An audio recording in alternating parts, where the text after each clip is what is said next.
మనమందరం కూడా నేర్చుకోబోతున్నాము. మరి గత వారము మనమందరం కూడా క్రీస్తుకు పూర్వమే సువార్తను నమ్మి రొట్టె ద్రాక్షారసము తీసుకొని 10వ భాగము ఎవరికి ఇచ్చారు అన్నది గత వారం మనం అందరం కూడా నేర్చుకున్న ఆ క్రమంలో మరి అబ్రహాము గారు క్రీస్తుకు పూర్వమే సువార్తను నమ్మాడని, రొట్టె ద్రాక్షారసం తీసుకున్నాడని, టైత్ అంటే 10వ భాగము. ఈ టైత్ అనేది మెల్కీసెదెకు లేదంటే షాలేము రాజుగా పిలువబడుతున్న మరి ఆయనకు మరి ఇచ్చాడని మనము గత వారము మనం నేర్చుకున్నాము. అయితే మనం అందరం కూడా ఎవరి షాలేము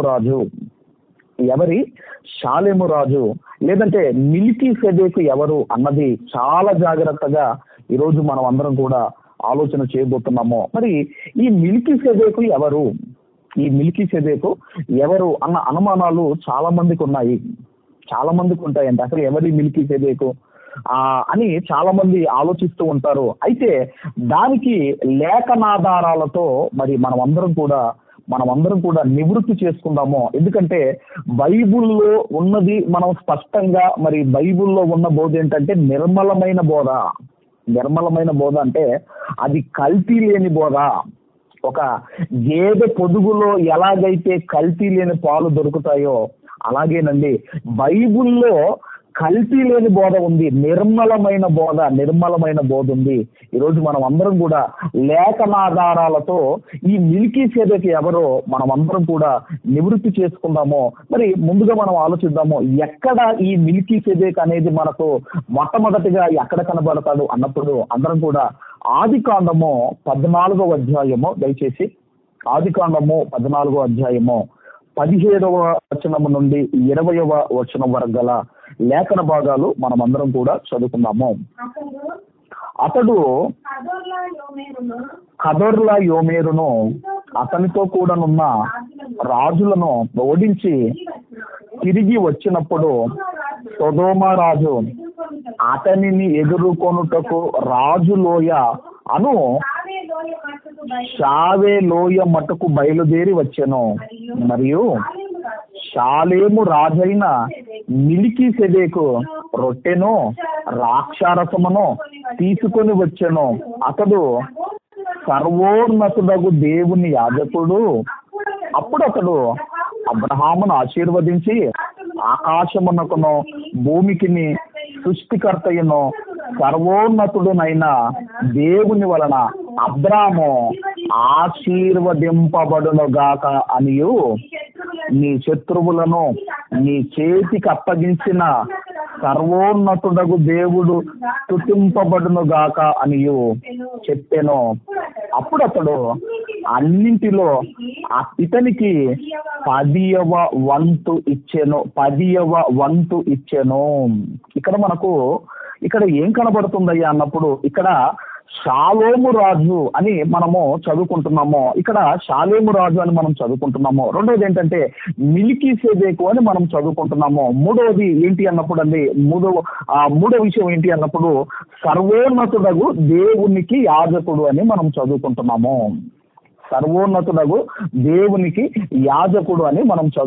అప్పుడు ఇంకా అబ్రాముగానే ఉన్నాడు ఆయన. అబ్రహాము కాదు అబ్రాముగానే ఉన్నాడు. అప్పుడు మనం ఆయన పేరు ఇంకా మారలేదు. అప్పుడే ఆయన 10వ భాగాన్ని, అంటే ఎప్పుడంటే ఇంకా ధర్మశాస్త్రము ఇంకా ఇశ్రాయేలీలు రాకముందే, ధర్మశాస్త్రం ఇవ్వకముందే, ధర్మశాస్త్రము ద్వారా ఒక 10వ వంతు ఇవ్వాలి అన్న ఆజ్ఞ ఇవ్వకముందే ఏం చేస్తున్నాడు అన్నప్పుడండి అబ్రహాము గారు మెల్కీసెదెకుకి 10వ భాగాన్ని ఇచ్చాడు. అన్నింటిలో 10వ భాగాన్ని ఇచ్చాడు. ఇంతకీ ఎవరికి ఇస్తారు అన్నప్పుడండి ఈ 10వ భాగాన్ని ఎవరికి ఇస్తారు అన్నప్పుడు యాజకులకు ఇస్తారు. కాబట్టి మనం చదువుకుంటున్నాము మెల్కీసెదెకు అని మనం చదువుకుంటున్నాము. అలాగే షాలేము రాజు అని మనం చదువుకుంటున్నాము. అలాగే సర్వోన్నతుడగు దేవుని యాజకుడు అని మనం చదువుకుంటున్నాము. అయితే షాలేము రాజు అని ఆ రాజ్యము ఎక్కడ మనకు కనబడదండి. షాలేము అనే రాజ్యము ఎక్కడ మనకు కనబడదు, ప్రజలు కనబడరు, సింహాసనం మనకు కనబడదు, ఇవేమీ కనబడవు. మరి ఎవరి షాలేము రాజు? ఈ షాలేము రాజు ఎవరి షాలేము రాజు అన్నప్పుడండి, ఇంతకీ మిల్కీసెదెకు అన్న ప్రశ్నకు మరి అపోస్తులైన పౌలు గారు హెబ్రీ గ్రంథంలో హెబ్రీ పత్రికలోనండి ఆయన మనం ఆలోచన చేయగలిగితే అక్కడ ఆయన మనకు వివరణ ఇస్తున్నాడు. ఇంతకీ ఎవరు అన్నప్పుడు మనం చూడగలిగితే హెబ్రీలకు రాసిన పత్రిక, అందరూ కూడా దయచేసి హెబ్రీలకు రాసిన పత్రిక 7వ అధ్యాయము, హెబ్రీలకు రాసిన పత్రిక 7వ అధ్యాయము మొదటి 3 వచనాలు మనం అందరం కూడా చదువుకుందాం. మొదటి 3 వచనాలు మనం చదువుకుందాము. రాజులను సంహారము చేసి తిరిగి వచ్చుచున్న అబ్రహామును ఎవడు కలుసుకొని అతనిని ఆశీర్వదించెనో, ఎవనికి అబ్రహాము అన్నింటిలో 10వ వంతు ఇచ్చెనో, ఆ షాలేము రాజును మహోన్నతుడగు దేవుని యాజకుడునైన మిల్కీసెదెకు నిరంతరము యాజకుడుగా ఉన్నాడు. అతని పేరుకు మొదట నీతికి రాజనియు తరువాత సమాధానపు రాజనియు అర్థమిచ్చునట్టి షాలేము రాజని అర్థము. అతడు తండ్రి లేనివాడును తల్లి లేనివాడును వంశావళి లేనివాడును జీవిత కాలమునకు అది అయినను జీవమునకు అంతమునైనను లేనివాడయ్యుండి దేవుని కుమారుణ్ణి పోలి ఉన్నాడు. ఇక్కడ మనం చదువుకుంటున్నాము, ఇక్కడ నిరంతరము రాజు అని మనం చదువుకుంటున్నాము. మరొకటి ఏంటంటే షాలేము రాజు అన్న పేరుకు అర్థం ఏంటంటే, షాలేము రాజు అన్న పేరుకు అర్థం ఏంటంటే ఆయన నీతికి రాజనియు తర్వాత సమాధానపు రాజనియు అర్థమిచ్చునట్టి షాలేము రాజని అర్థము అని మనం చదువుకుంటున్నాము. మరొక విషయం ఏంటంటేనండి, అతడు తండ్రి లేనివాడును అతడు తల్లి లేనివాడును వంశావళి లేనివాడు అని మనం చదువుకుంటున్నాము. అతడు తండ్రి లేనివాడు తల్లి లేనివాడు వంశావళి లేనివాడు. మరి ఇప్పుడు యేసుక్రీస్తు వారికి తండ్రి లేడా? ఇప్పుడు యేసుక్రీస్తు వారికి తల్లి లేదా? ఇప్పుడు యేసుక్రీస్తు వారికి వంశావళి లేదా? ఉందా లేదా? అక్కడ మనం మత్తయి సువార్త 1వ అధ్యాయంలో అబ్రహాము కుమారుడును దావీదు కుమారుడైన యేసుక్రీస్తు వారి వంశావళి అని మనం చదువుకుంటాం. ఇప్పుడు యోసేపు ఇతని తండ్రి కాదని మనం చదువుకోలేదా? మరియమ్మ ఇతని తల్లి కాదని మనకు చదువుకోలేదా? అంటే యేసుక్రీస్తు వారికి ఏమున్నాయి? తల్లిదండ్రి ఉన్నారు, యేసుక్రీస్తు వారికి వంశావళి ఉంది. మరి ఎవరు ఈయన ఎవరు ఈయన అన్నప్పుడు అక్కడ ఇంకోటి ఏమన్నా ఉందంటే, అక్కడ జీవమునకు ఆది అయినను జీవిత కాలమునకు ఆది అయినను జీవమునకు అంతమైనను లేనివాడై ఉండి దేవుని కుమారుణ్ణి పోలి ఉన్నాడు. అది ఎవరైనా అన్నప్పుడండి 100% ఈయన యేసుక్రీస్తు వారే. ఎలా చెప్పగలరు? మరి యేసుక్రీస్తు వారికి తల్లిదండ్రులు ఉన్నారు కదా, యేసుక్రీస్తు వారికి వంశావళి ఉంది కదా అన్నప్పుడండి అబ్రహాము గారికి ప్రత్యక్షమైనప్పుడు అప్పుడు ఆయనకు ఎవరు లేరంటే తండ్రి లేడు, అప్పుడు ఆయనకు తల్లి లేదు, అప్పుడు ఆయనకు వంశావళి లేదు. అందుకేనండి ఆనాడు ఒక ఆకారముతో యేసుక్రీస్తు వారు ప్రత్యక్షమైనప్పుడు ఆయనకు తల్లి లేదు, తండ్రి లేడు, ఆయనకు వంశావళి లేదు. కాబట్టి అబ్రహాము గారికి ఆయన ఎవరో క్లియర్ గా అబ్రహాము గారికి తెలుసు. ఆయన ఎవరు అంటే ఆయన సాక్షాత్తు యేసుక్రీస్తు వారే. అప్పుడండి అబ్రహాము గారికి ప్రత్యక్షమైనప్పుడు ఆయనకు తల్లిదండ్రులు లేరు, ఆయనకు వంశావళి లేదు. ఇక్కడ మరొక విషయం ఏంటంటే దేవుని కుమారుణ్ణి పోలి ఉన్నాడు అని మనం చదువుకుంటున్నాము. అంటే ఎవరి దేవుని కుమారుడు అన్నప్పుడు అండి అందరం కూడా దయచేసి ప్రకటన గ్రంథం 1వ అధ్యాయము, ప్రకటన గ్రంథము 1వ అధ్యాయము 13వ వచనము నుండి 18వ వచనం వరకు గల లేఖన భాగాలు మనం అందరం కూడా చదువుకున్నాము. ప్రకటన గ్రంథము 1వ అధ్యాయము 13వ వచనము నుండి 18వ వచనం వరకు గల వాక్య భాగాలు చదువుకున్నాం. 1వ అధ్యాయము 13వ వచనము నుండి మనం చదువుకున్నాము.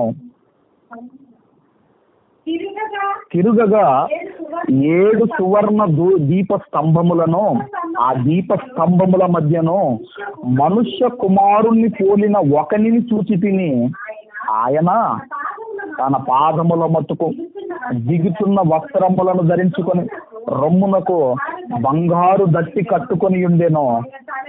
ఆయన తల వెంట్రుకలను తెల్లని ఉన్నిని పోలినవై హిమమంతా ధవలముగా ఉండెను. ఆయన నేత్రములు అగ్ని జ్వాలల వలె ఉండెను. ఆయన పాదములు కొలిమిలో పుటము వేయబడిన మొరయుచున్న అపరంజితో సమానమై ఉండెను. ఆయన కంఠస్వరము విస్తార జల ప్రవాహముల ధ్వని వలె ఉండెను.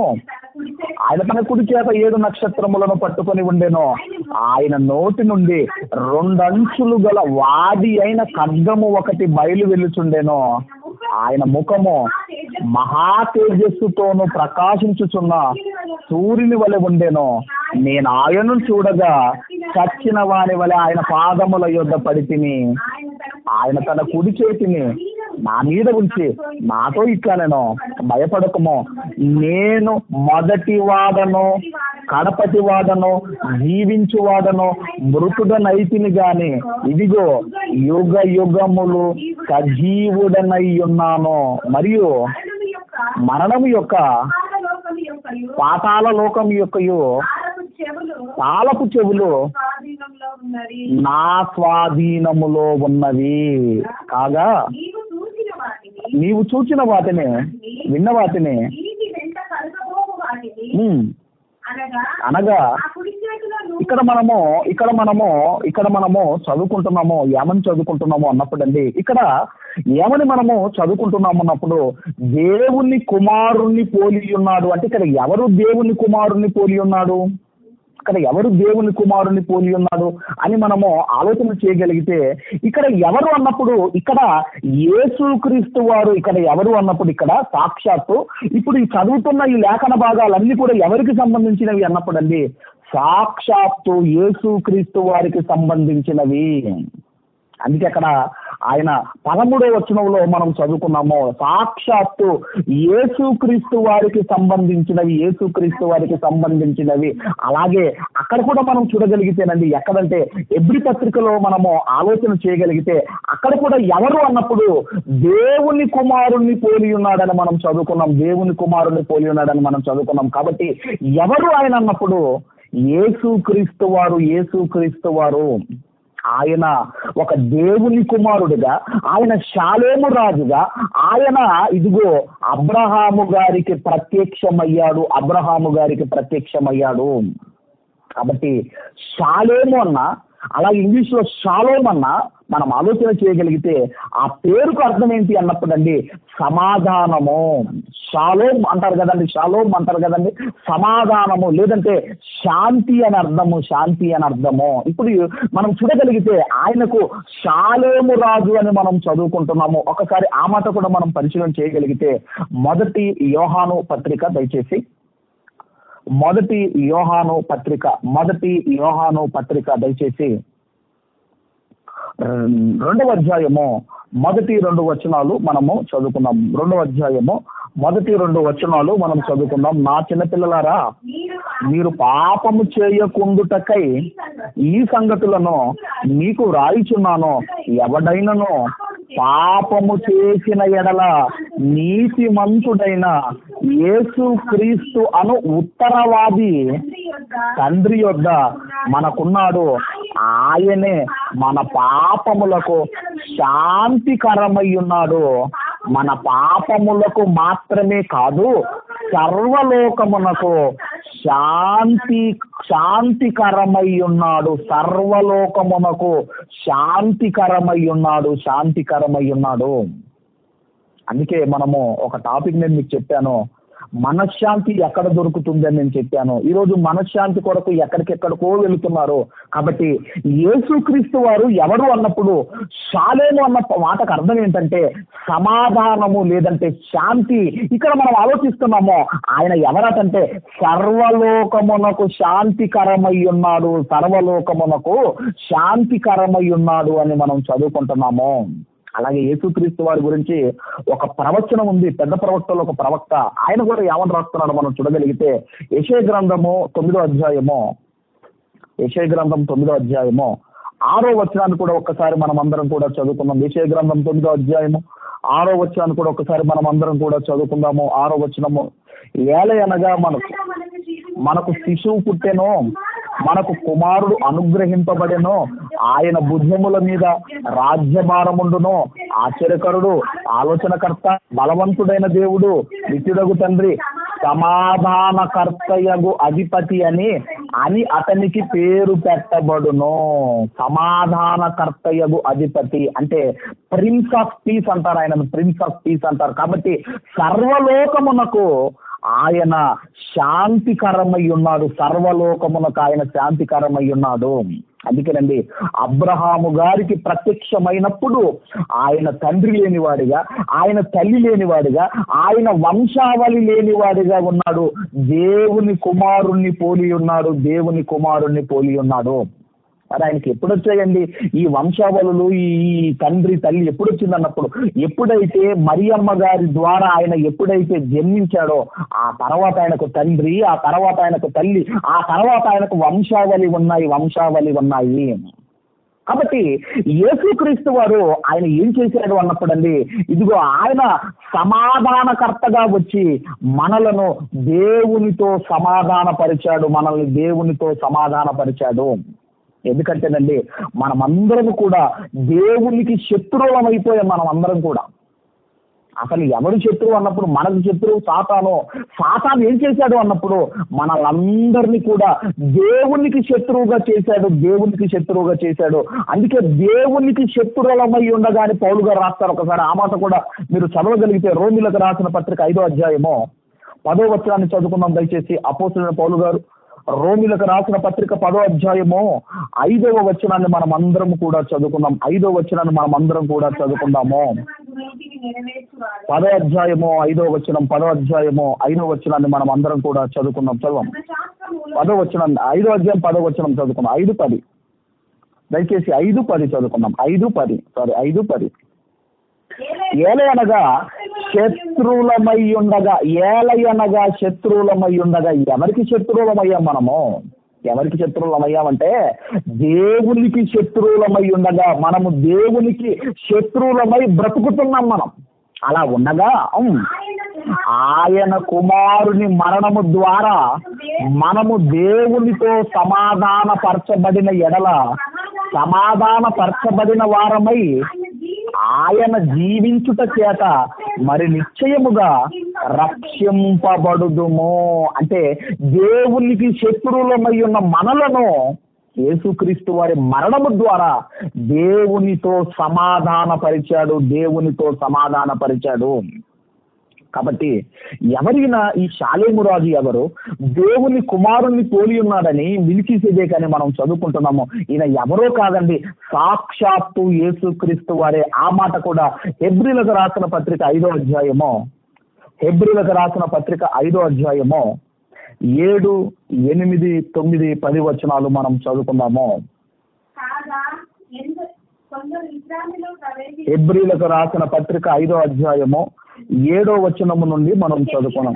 శరీరధారి అయ్యున్న దినములలో మహారోదనముతోనో కన్నీళ్లతోనో తను మరణము నుండి రక్షింపగలవానికి ప్రార్థనలను యాచనలను సమర్పించి భయభక్తులు కలిగి ఉన్నందున ఆయన అంగీకరింపబడెను.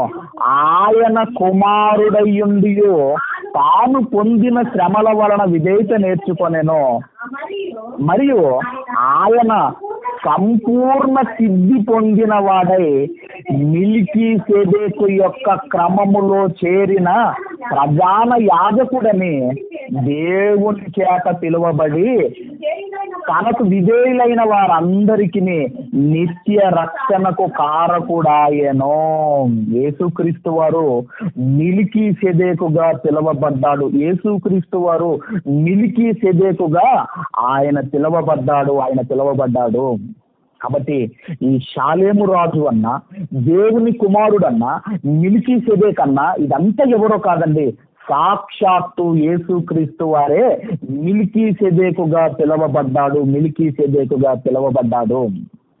ఇక మనం చూడగలిగితే అదే హెబ్రీలకు రాసిన పత్రిక 7వ అధ్యాయము 26వ వచనాన్ని మనం చదువుకున్నాం. 7వ అధ్యాయము 26వ వచనాన్ని మనం చదువుకున్నాం. 26వ వచనం మనం చదువుకున్నాం. పవిత్రుడును, నిర్దోషియు, నిష్కల్మషుడును, పాపులలో చేరక ప్రత్యేకముగా ఉన్నవాడును, ఆకాశ మండలము కంటే మిక్కిలి హెచ్చైన వాడునైనా ఇట్టి ప్రధాన యాజకుడు మనకు సరిపోయిన వాడు. ఇట్టి ప్రధాన యాజకుడు ఆనాడు అబ్రహాము గారి దగ్గర మనం ఆలోచన చేయగలిగితే, ఆనాడు అబ్రహాము గారి దగ్గర ఇదిగోనండి 10వ భాగాన్ని తీసుకున్నాడు. అబ్రహాము గారి దగ్గర 10వ భాగాన్ని తీసుకున్నాడు. ఆ తర్వాత ఆశీర్వదించాడు. కాబట్టి మనం ఆలోచన చేయగలిగితేనండి, ఇదిగో ఆ ప్రత్యక్షత వలన ఈరోజు ఒక సంఘము ఏర్పడింది. ఆ ప్రత్యక్షత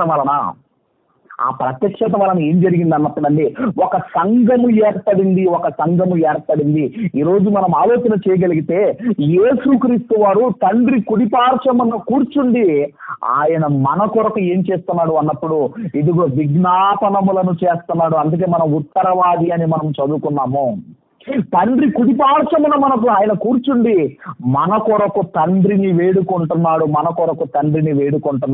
ఇవన్నీ కూడా అబ్రహాము గారికి ముందే చూపించాడు. అందుకే మనం ఆలోచన చేయగలిగితే ఈయన ఎవరు అన్నప్పుడు ఈ మెల్కీసెదెకు సాక్షాత్తు యేసుక్రీస్తు వారిగా పిలువబడ్డాడు. ఇంకా మనం చూడగలిగితే మరి సమాధానకర్త అని, మరి నీతికి రాజు అని మనము చదువుకున్నాం కదా. అది ఉండటము, సమాధానకర్తగా నీతికి రాజుగా ఉండటం అంత ఈజీ కాదు. అందుకే ఆయన ఏం చేశాడో మనం చూడగలిగితే, ఎఫెసీయులకు రాసిన పత్రిక 2వ అధ్యాయము అపోస్తులైన పౌలు గారు ఎఫెసీయులకు రాసిన పత్రిక 2వ అధ్యాయము 16వ వచనాన్ని అందరం చదువుకున్నాం. 2వ అధ్యాయం 16వ వచనాన్ని మనం అందరం కూడా చదువుకున్నాము. తన సిలువ వలన ఆ ద్వేషమును సంహరించి దాని ద్వారా వీరిద్దరిని ఏక శరీరముగా చేసి దేవునితో సమాధాన పరచవలనని ఇలాగు చేసెను గనక ఆయననే మనకు సమాధానకారకుడై ఉన్నాడు. ఇద్దరిని అంటేనండి, ఒకప్పుడు దేవుని జనాంగం అంటే ఇశ్రాయేలీలే, ఒకప్పుడు దేవుని ప్రజలుగా పిలవబడింది ఇశ్రాయేలీలే. కాబట్టి ఇప్పుడు ఇశ్రాయేలీడని, అన్యుడని ఏ భేదము లేదు. అందుకే గలతీ పత్రికలో మనం చదువుకున్నాం, యూదుడని, గ్రీకు దేశస్థుడని, స్త్రీ అని, పురుషుడని ఏ భేదము లేదు అన్నాడు. కాబట్టి వీరిద్దరిని అంటే ఇటు అన్యజనులను ఇటు ఇశ్రాయేలీలను ఏం చేశాడంటే ఏకము చేసి సమాధానపరిచాడు. ఇప్పుడు ఇశ్రాయేలీడని లేదు, ఇప్పుడు ఇదిగో అన్యజనుడని లేదు. ఎవరైతే మారు మనసు పొందుకొని విశ్వాసం నుంచి ఎవరైతే బాప్తిజం తీసుకుంటారో దేవుని దృష్టిలో అందరూ సమానమే. కాబట్టి సమాధానకర్తగా ఉండటం అన్నది అంత ఈజీ కాదండి. అది ఎలా జరిగింది అన్నప్పుడండి, ఆయన ప్రాణం పెట్టాడు. సమాధాన పరచడానికి ఆయన శిలువ మరణం పొందాడు, మనల్ని సమాధాన పరిచాడు. కాబట్టి మనం ఆలోచన చేయగలిగితే యేసుక్రీస్తు వారిలో ఉన్న పొలికలే మెల్కీసెదెకులో మనకు కనబడుతున్నాయి. ఆనాడు యేసుక్రీస్తు వారు రొట్టె ద్రాక్ష రసము అబ్రహాము గారికి ఇస్తే, ఆ తర్వాత ఆ యేసుక్రీస్తు వారు భూమి మీదకి వచ్చిన తర్వాత ఆ రొట్టె ద్రాక్ష రసం అపోస్తులకు ఇస్తే, ఆ అపోస్తుల ద్వారా సంఘానికి ఇస్తే, అలాగే అన్యజనులకైన అపోస్తులుడైన పౌలు గారి ద్వారా సంఘానికి ఇస్తే, ఈరోజు విశ్వ సంఘానికి రొట్టె ద్రాక్ష రసము ఇవ్వబడింది. అందుకే గత వారం మనం చదువుకున్నాం కదా, గలతీలకు రాసిన పత్రిక, దయచేసి అందరం మరొకసారి చూద్దాం.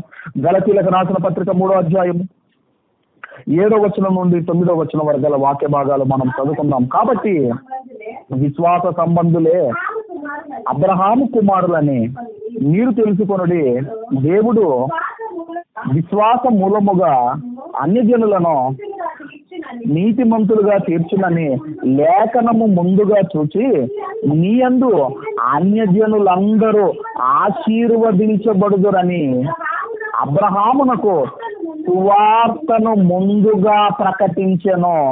కాబట్టి విశ్వాస సంబంధులే విశ్వాసము గల అబ్రహాముతో కూడా ఆశీర్వదించబడుదురు. అబ్రహామునకు సువార్త ముందుగా ప్రకటింపబడెను. అబ్రహామునకు సువార్త ముందుగా ప్రకటింపబడెను. అబ్రహాము గారు సువార్తను నమ్మి ఆయన రొట్టె ద్రాక్ష రసము తీసుకున్నాడు. కాబట్టి మనం ఆలోచన చేయగలిగితే ఆనాడు కాబట్టి అని మనం చదువుకు కాబట్టి విశ్వాస సంబంధులు విశ్వాసము గల అబ్రహాముతో కూడా ఆశీర్వదించబడుదురు.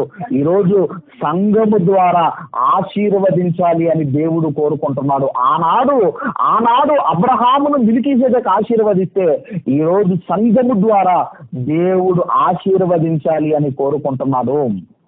కాబట్టి క్రీస్తుకు పూర్వమే, క్రీస్తుకు పుట్టక మునిపే, ఆయన ఇదిగో మరణించక ముందే, ఆయన సమాధి చేయబడక ముందే, ఆయన పునరుత్థానుడుగా 3వ దినమున లేపబడక ముందే ఆయన సువార్తను నమ్మి ఆయన రొట్టె ద్రాక్షరసం తీసుకొని 10వ భాగాన్ని మెల్కీసెదెకు ఇచ్చాడని మనం చదువుకుంటున్నాము. కాబట్టి మనం ఆలోచన చేయగలిగితేనండి, ఆయన ఎవరే కాదు మెల్కీసెదెకు, సాక్షాత్తు యేసుక్రీస్తు వారే మెల్కీసెదెకు అని ఈ లేఖనాధారాలతో మనకు అర్థమైంది. ఇంతకుముందు హెబ్రీ పత్రికలో మనం చదువుకున్నాం. యేసుక్రీస్తు వారు మెల్కీసెదెకుగా ఆయన పిలువబడ్డాడు. మరి మీకు ఒక డౌట్ రావచ్చు, పాత నిబంధనలో ఆయన ప్రత్యక్షమయ్యాడంటే యేసుక్రీస్తు వారు పాత నిబంధనలో ఆయా కాలాలలో ఆయన ప్రత్యక్షమయ్యాడు. దానికి ఏంటి మూలము, దానికి ఏంటి బేస్ అన్నప్పుడండి, పాత నిబంధన కాలములో ఆయా కాలాలలో ఆయన ప్రత్యక్షం అయ్యాడు అని మరి పాత నిబంధన గ్రంథంలో మనం చూడగలిగితే దయచేసి అందరూ కూడా మీకా గ్రంథము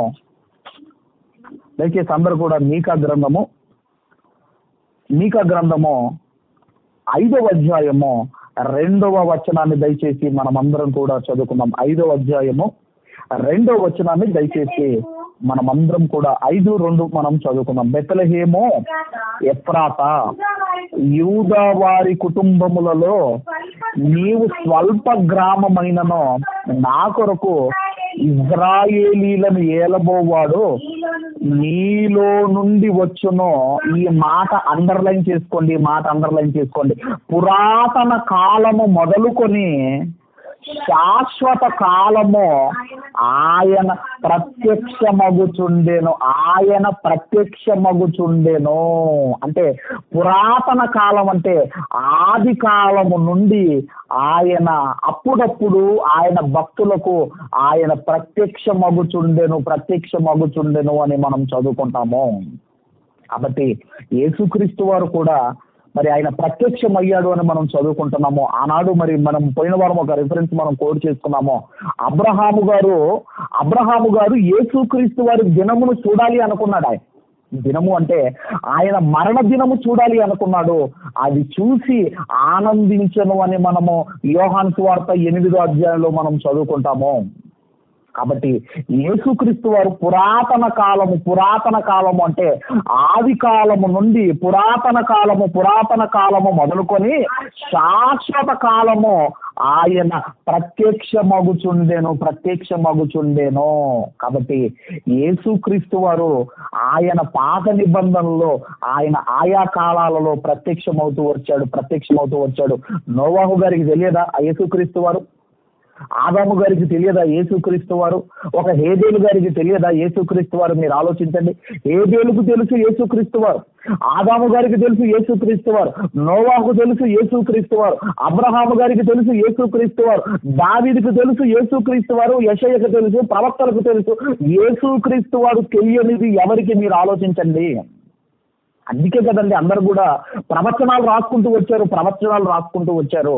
కాబట్టి ఆయన ఆది కాలము నుండి అంటే పురాతన కాలము నుండి ఆయన ప్రత్యక్షమవుతూ వచ్చాడు. కాబట్టి ఎవరయ్యా ఈ మెల్కీసెదెకు అన్నప్పుడు, ఎవరయ్యా ఈ షాలేము రాజు అన్నప్పుడు, ఎవరయ్యా ఈ మహోన్నతుడగు దేవునికి యాజకుడు అన్నప్పుడు, నీతికి రాజు, సమాధానపు రాజు, తల్లిదండ్రులు లేనివాడు, అలాగే వంశావళి లేనివాడు, ఆదియు అంతమియు లేనివాడు, దేవుని కుమారుణ్ణి పోలి ఉన్నవాడు ఎవరు అన్నప్పుడు అండి ఆయన ఎవరో కాదు, యేసుక్రీస్తు వారే మెల్కీసెదెకుగా పిలవబడ్డాడు. కాబట్టి యేసుక్రీస్తు వారే మెల్కీసెదెకు. కాబట్టి మరొకసారి ఒకవేళ డౌట్ ఉంటే ఈ అంశాన్ని మరలా వినండి. మీరందరూ కూడా అర్థం చేసుకుంటారని నేను కోరుకుంటూ, ఆరంభం నుంచి ముగింపు వరకు ఒకవేళ మరొకసారి మీరు విని అర్థం చేసుకుంటారని కోరుకుంటూ ఈ నా మాటలు ముగిస్తున్నాను. దేవుడు మనందరిని దీవించి ఆశీర్వదించును గాక. ఆమేన్. ఈ